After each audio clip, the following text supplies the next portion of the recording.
Maayong buntag ka na tong tanan mga kabal-anon, another day, another vlog! Yo!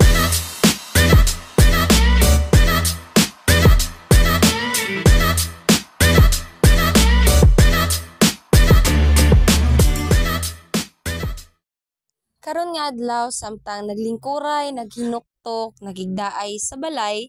So karon naka-decide me together with Ma'am Rose and Rhea nga manguha mi og tiyaba, talaba sa Tagalog and oyster sa English. Ang tiyaba is makuha nato siya sa kasanihan or kanang ginatawag nato nga mangrove. So para dili tagutom adto, so magbaon ta og saging. This time padulong nami dito sa kasanihan.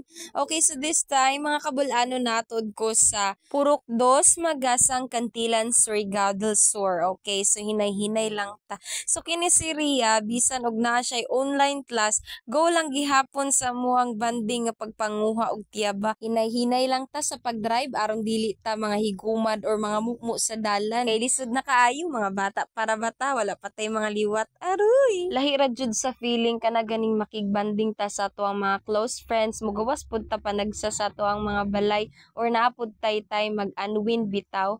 Banding laag nga naay purpose nga mao ang makakuha og panud-an, labi na pagpanguha og tiyaba sa kasanihan. Maupod ni siya ang usa ka pamaagi nga kanang makarelieve ta sa atong mga ginahuna-huna ug mga stressfulness sa kinabuhi. Labi na sa pagpaabot sa mga butang nga imong gipaabot nga hangtod karon wala pa niabot. Aroy! Ug karon mga kabul-anon niabot na ta. Tsaran, na ako'y dala nga saging, and then si Rhea na ako'y dala nga soft drink, and then rice, and then si Ma'am Rose na apod siya dala nga mga plato, kutsara, tinidor, og among tumluban. Karon mga kabul-anon hinay-hinay na tagbaktas sa atuang final destination. So karon moagi sa taog mga kasagbutan, kalubihan, kasagingan. While nagbaktas ta mga kabul-anon, kinahanglan pud tanaw nato atong dalan basig na atay maagian nga halas. Saruy. Og syempre mga kabul-anon kung moanhi gani tagkasanihan, kinahanglan jud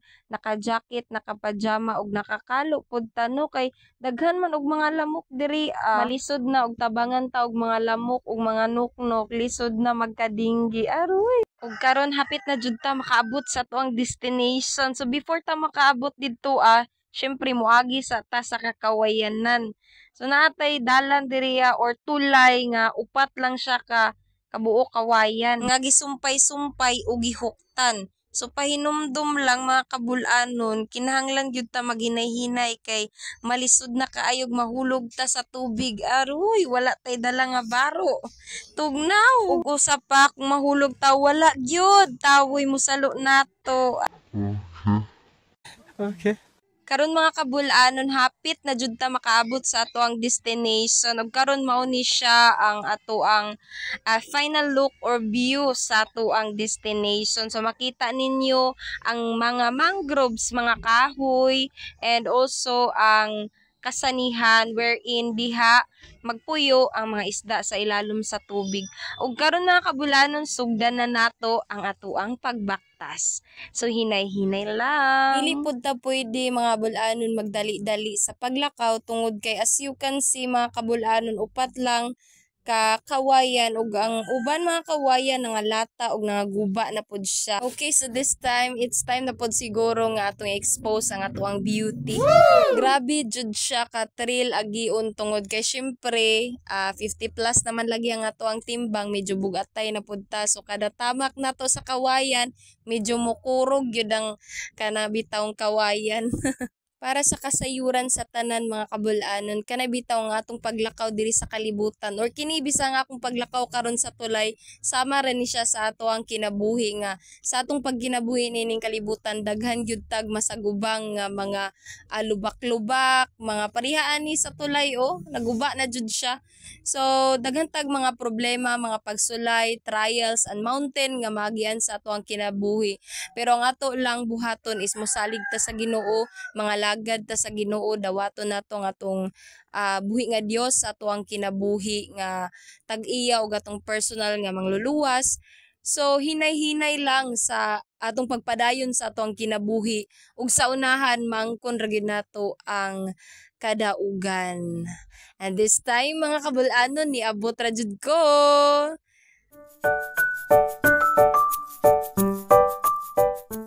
Karon mga kabul-anon pagabot namo ginaplastar na namo ang amuhang tagsa-tagsa nga mga dala. So for today's video mga kabul-anon, as you can see ang tubig nato is medyo taob siya pero pahunas na siya. So mao ni siya ang final look or view nato sa kasanihan or ginatawag nato nga baybay. So naa diri ang mga sani ug mga mangroves. So daghan tag mga makuha diri nga panud-an nato. Unang-una ang tiyaba, talaba or oyster. And then makuha po nato diri ang mga tuway, mga bukgay, mga banisil, mga manananggot og mga bagungon. Ug diri po nato makuha ang kana ganing ginatawag nato nga mga alimango, mga wingwing, mga uyang ug klase nga mga isda sama sa mga biyanak, mga latab, mga anuos, aw dili di ay asuos di ay mura di ay og nanimaho sa pagtugna anuos. Napoy isda nga mga bugarol, mga buras, bugo-bugo, mga ibis og mga payo-payo nga pwede natong panggumuon. Og syempre dili pod mawala ang ilahang dugi diri nga mao'y nagabantay sa ilahang layos kay basin og naay moari diri. Aruy. Ug karon diri nako na realize nga klase-klase di ay ang pamaagi sa pagkuha sa tiyaba. Sa amo manggod sa Carmen, amo lang na siyang ginalugit sa lawas sa sani. Diri sa ilaha sa magasang ginautok nila sa ilalom sa tubig tungod kay mamikit di ay ni siya sa mga net. So syempre kay muutok man kinahanglan naka-prepare gyud og goggles og syempre naapoy gloves ug medyas kay para dili pod magkasamad ang atong tiil ug kamot. So while nagpaabot mi sa amuang usa ka kauban nga mao si Ma'am Rose sa iyang pagpangutok aron pagkuha sa mga tiyaba, siya ra gyud ang niutok tungod kay siya ra man ang kabalo pod muutok kay mao may ilang panginabuhian. Salamat kaayo ma'am tungod kay kung wala ka mag-unsa na lang mipas mo. Aroy. Sa pud mo kakauban which is ang katong student si Ria, padayon lang gihapon ang ilahang online class. An eternity later. Finally niabot na jud si ma'am. So as you can see, no naa siya'y dala nga tiyaba gisulod sa planggana. With hukot na siya aron dili mo buwag ang planggana sa iyaha. So sama ra pud sa inyo ang mga partner, hukti na aron dili mapalid sa uban. Ug karon matud pa ni Ma'am Rose tungod kay ako may nangutok, aw kamo na po'y tig-tig. Syempre partnership, collaboration. So mauna ni siya mga kabul-anon ang closer look or final look sa tiyaba nga nakuha ni Ma'am Rose. So karon hinahinayan na namo og tig-tig ang mga tiyaba nga nakuha tungod kay madugay-dugay tamahuman tungod kay kining tiyaba nagkinahanglan ni siya og effort, hard work, matud pa pagpaningkamot, dugo at pawis. Syempre magamping po daron di matudtod ang kamot. Charan, mauna ni siya ang tiyaba sa mga wala pa nakaila og nakatilaw ani. Sulay na mo tungod kay lami jud ni siya. Lami ni siya kilawon sa daplin sa dagat ug sama ani nga mga banding. Syempre humantig-tig amo pod giya naman ang pagbutang ang mga shells ni sa balde kay para dili magwagit diri aron dili maisgan sa tagiya aning dait diri Para sa kasayuran sa tanan kung magtigtig ganita og tiyaba kinahanglan ta mag-prepare og kahoy or kaha bato man kaasama ning among gibuhat. Ug syempre kinahanglan ang imong itigtig mga kabul-anon is bungay or matud pa sa tagamagasang dangay aron dili siya magibang kay kung sundang imong gamiton na impas. Ubani mi ninyo sa pagpanigtig mga kabul-anon. Tara!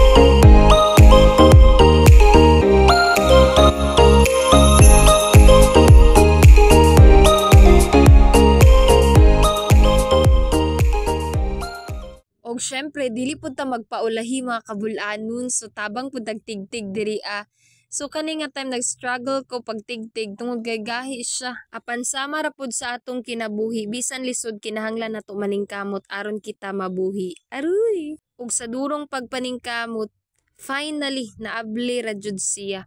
Ug dili masukod ang akong kalipay niini tungod kay dako ang akong naabli nga tiyaba. Woo! As you can see mga kabul-anon, grabe jud ka genuine ang akong kalipay diha. O gusto po ninyong ma-enjoy, uban na mo sa amo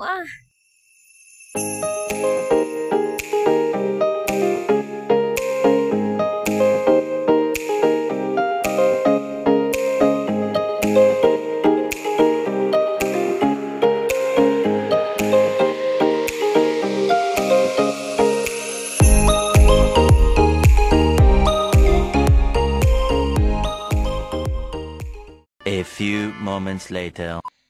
Okay, so mga kabul-anon, this is the final look of our finished product, which is ang mga tinigtig nga mga talaba or tiyaba. Okay, so amo na ni siya gibutangan og suka, sili, bombay, og luya. So mauna gyud ni ang time nga gibati na gyud mig kagutom tungod kay it's 1 PM in the afternoon na. Og this time since na-prepare naman tanan sa mga unsa mi mga kabul-anon, let's go! Banimi! Karon mga kabul-anon, before ta mga dili ta magakalimot sa pagampo diya sa atong buhi nga Dios, acknowledging Him sa iyang pagkamayo sa atong kinabuhi, labi na sa gininhawa sa matag adlaw, sa kusog nga iyang gihatag kanato ug labaw sa tanan sa maayong tempo karon nga kabuntagon. Syempre tungod kay natapos naman mi mga dili gyud mawala ang kanang maligo na pudta sa kasanihan or mangrove tungod kay mauni siya ang pinaka the best part nga bonding time ug makapawala sa sakit sa kalawasan labi na sa mga gaoy-gaoy sa lawas.